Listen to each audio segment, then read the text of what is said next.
बाळासाहेब ठाकरे व उद्धव ठाकरे यांचे खंदे समर्थक म्हसवड परिसरात सर्वसामान्य जनतेच्या अडीअडचणीला धावून जाणारे राहुल मंगरुळे यांनी शिवसेना उद्धव बाळासाहेब ठाकरे पक्षातून उमेदवारी जाहीर केली आहे.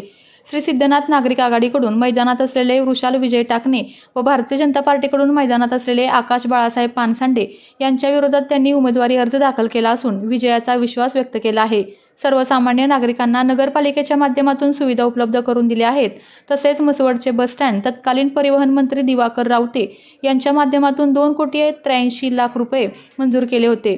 त्यामुळेच म्हसवडचे स्टँड प्रत्यक्षात दिसत असल्याचे प्रतिपादन त्यांनी केले आहे. रणधुमाळे सुरू झाले आणि राज्यात महत्वाच्या समजल्या जाणाऱ्या सातारा जिल्ह्यातील म्हसवड नगर परिषदेची निवडणूक तब्बल 9 वर्षांनी सुरू झालेली आहे आणि प्रभाग 6 मध्ये आपल्या सोबत आहेत शिवसेनेचे उमेदवार राहुल मंगरुळे.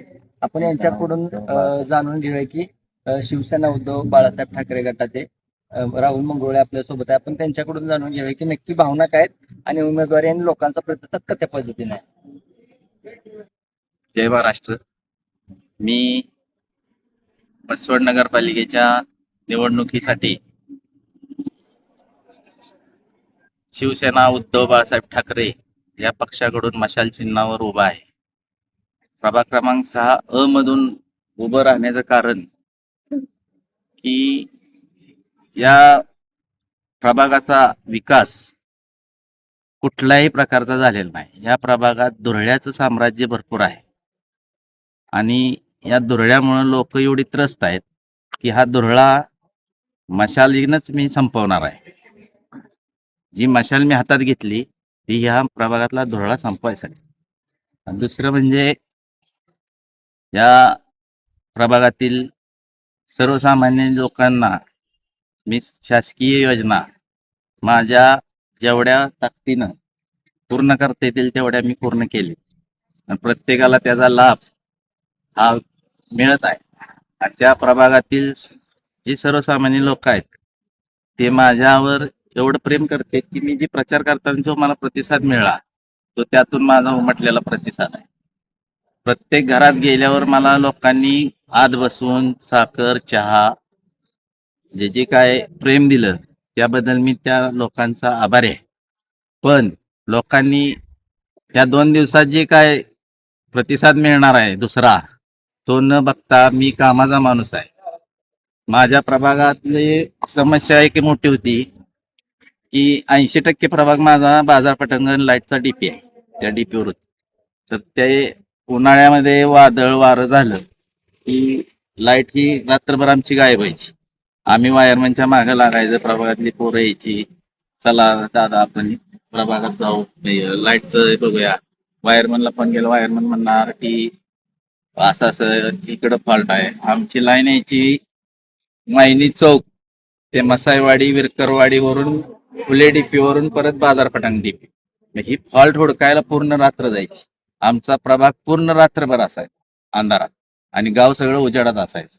मग ते काम मी रेड्डी साहेब तत्कालीन अधिकारी MSCBचे आणि तायडे साहेब यांच्या मागं लागून ST स्टँडवरून डायरेक्ट बाजारपटांगण डीपीत आणलं. त्यामुळं 3 वर्ष झालं आम्ही अंधारात नाही. ही फक्त मशालीनं उजेड पाडलाय. त्यामुळे सर्व लोकांना माझी प्रभागातील विनंती आहे, आम्ही असं ग्राउंडवर उतरून काम करणारी लोक आहोत शिवसेनेची.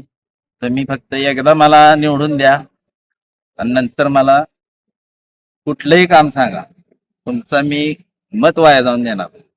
आता श्री सिद्धनाथ नागरिक आघाडीकडून सर्व जयकुमार गोरेंच्या विरोधात एकवटले आणि त्यांनी पण उमेदवार उभे केलेत. तर काय सांगाल मागच्या 5 वर्षात परिवर्तनची सत्ता होती, परिवर्तन काय विकास कामं केले आणि म्हसवडचा काय अपलाट करणार होते ते काय अपलाट झालाय का?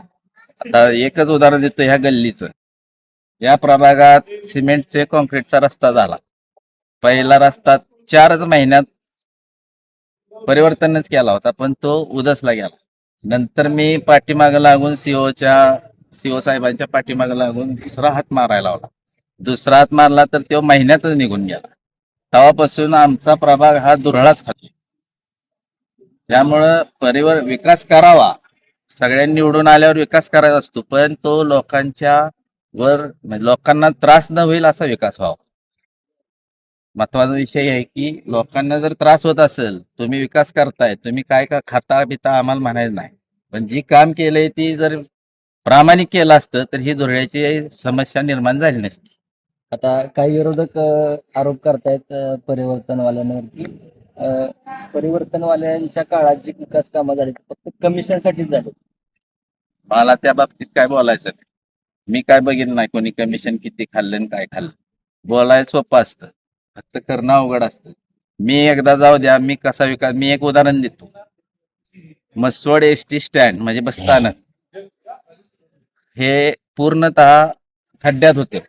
अख्ख्या गावचं पाणी त्या स्टँड मध्ये यायचं, प्रवाशांना त्रास व्हायचा. स्टँडची इमारत जी बसायची होती प्रवाशांची ती पूर्ण दुबंगलेली होती. ती इमारत कधी पडेल ही सांगता येत नव्हतं. मग ज्यावेळेस मी 2017 मध्ये एसटी कामगार सेनेचं राज्याचं शिबिर मसवडमध्ये घेतलं होतं. माननीय दिवाकर रावते परिवहन मंत्री होते, त्यांच्या आदेशानं. तर त्यावेळेस ते शिबिर सक्सेस झाल्यामुळे रावते साहेबांनी जी लोक आलती आमची एसटी कामगार सेनेची राज्याची, त्यात होते आमचे हिरेन रेडकर साहेब, राज्याचे सरचिटणीस आणि कार्याध्यक्ष शिवाजीराव चव्हाण यांना मी स्टँडची सगळी परिस्थिती दाखवली. त्या परिस्थितीचं सगळी वस्तुस्थिती मांडली त्यांनी रावते साहेबांपाशी आणि शिबिर सक्सेस केलं. म्हणजे आपण जी एसटी कामगार सेने शिबिर घेतलं होतं ते त्यांच्या म्हणण्याप्रमाणे मी सक्सेस केलं म्हणून त्यांनी मला शाबासकी म्हणून माझ्या गावाला बस स्थानक दिलं. ज्यावेळेस शिबिर घेत त्याच्या 8व्या दिवशी रावते साहेबांनी सामन्यातनं टेंडर काढलं 2,83,00,000 मसवड एसटी स्टँडचं.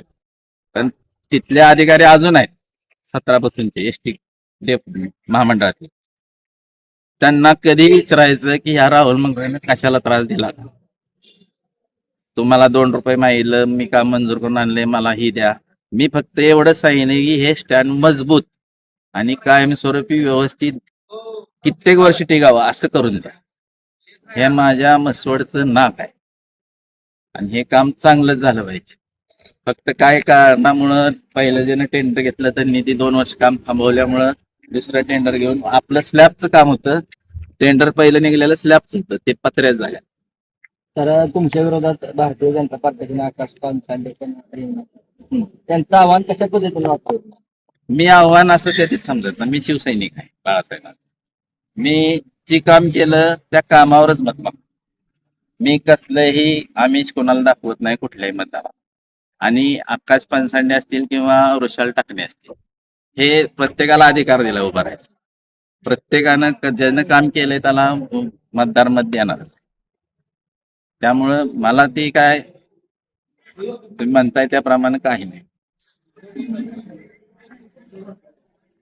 आपल्या तालुक्यातील जिल्ह्यातील बातम्या सर्वप्रथम पाहण्यासाठी आजच सातारा न्यूजला YouTube चॅनलवर सबस्क्राईब करा, लाईक करा, शेअर करा आणि बेल आयकॉन प्रेस करायला विसरू नका.